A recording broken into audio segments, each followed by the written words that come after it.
John, recovering from addiction is a family struggle, yet all too often the loved ones of longtime addicts are overlooked, forced to deal with feelings of hopelessness and isolation. But there is some help on the way in the form of a new book. It's called Beyond the Lingo, Working Through Recovery Concepts. And the author, Devon Blackwood, with Johns Hopkins, joins us this morning. Good morning, Mr. Blackwood. Thanks so much for being here. You're welcome. Thank you very much. Now, thanks for having me. You have been counseling addicts for about 15 years? Yes, at least 15 years. I've been at Hopkins for just about 15 years now, and I work with people with addictions as well as their family members. But sometimes it gets very difficult too, because sometimes the family members really don't know what kind of help to get, and they're very lost in the process. So if you're a family a close friend or a family member who has identified someone who does have an addiction problem, what can you do to intervene?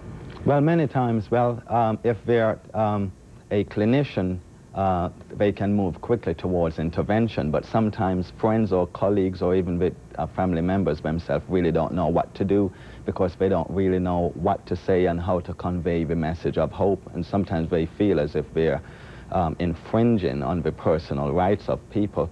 But for people who would really like to help, what they could probably do is at least to convey some feelings of concerns to them and sort of point out that they're really there to help in a very gentle and not a very confrontative manner, because people with addictions already have a high degree of defense mechanisms and sometimes denial and rationalization. And that's brought on by the addiction. Things. Right, absolutely. By the chemical dependency itself. Yes, and also stigmatization too. I mean, when we think about stigma, it's not only for the addict himself, but also for the family members, and sometimes family members who suffer in the process keep it as quite a secret because they really don't want outsiders to know. The shame involved. Well, absolutely, the shame involved, and especially women too. Do you know that women tend to stay with addictions much longer? Yeah, why is that? You said that a woman typically feels more shame for an addiction than a man would. Why is that? Have you identified why? Yeah, because even in 21st century America,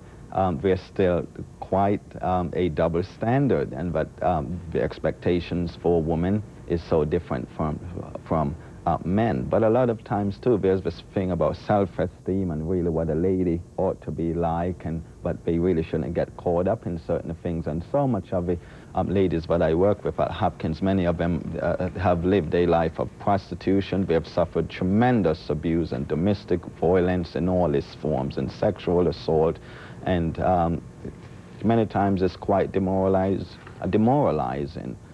for them. So often they just really keep it quite a secret because of the enormous shame and demoralization that they feel. Even in the best case scenario, you intervene, the addict admits, yes, I have a problem, you get the addict help.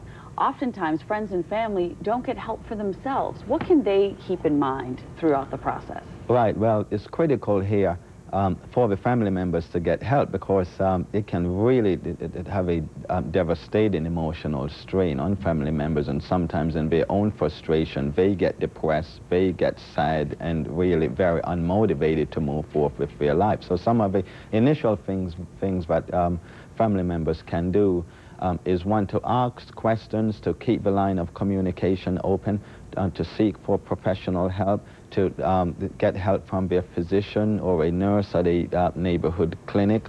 I know that at Hopkins, where I work every day, my colleagues and I, whether if it's the First Step Day Hospital or the a motivated behaviors unit upon psychiatry, we are quite dedicated to helping people in the process. So family members should really know that they are experts of it, and clinicians who are dedicated to the process of really helping.